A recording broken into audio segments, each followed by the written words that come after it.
পঞ্চম শ্রেণীর প্রাথমিক গণিত অনুশীলনী 6-এর ক 4 নম্বর অঙ্কে আসে হিসেব করো। 2-এ আছে 3টি ভগ্নাংশের যোগ। এখানে হর যেহেতু ভিন্ন ভিন্ন, তাহলে আমরা লসাগু করে নিতে হবে।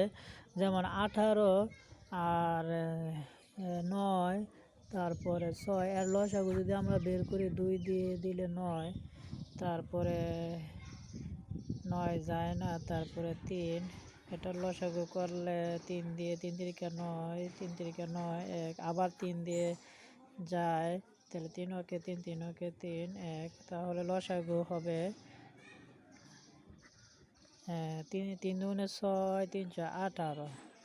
তাহলে আমরা যদি 18 লসাগু হিসাবে লিখি, তাহলে 18কে 18 দিয়ে ভাগ করলে 1 হয়, 1কে 1, 9 দিয়ে 18কে ভাগ করলে 2 হয়, 2 দুগুণে 4, অর্থাৎ হর দিয়ে ভাগফলকে লব দিয়ে গুণ।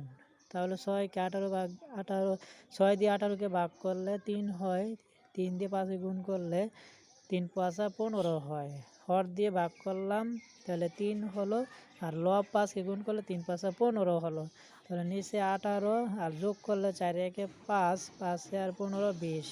যেহেতু অপ্রকৃত ভগ্নাংশ, সেই জন্য আমরা মিশ্র ভগ্নাংশ করবো। তাহলে এর আগে আমরা কেটে নিই। 2 দিয়ে কাটলে 10 আর 2 দিয়ে কাটলে 9, তাহলে 9 ভাগের 10। তারপর আমরা মিশ্র ভগ্নাংশে প্রকাশ করব। 9 ওকে 9, তারপর বিয়োগ করলে 1, উত্তর হবে 1 সমস্ত 9 ভাগের 1।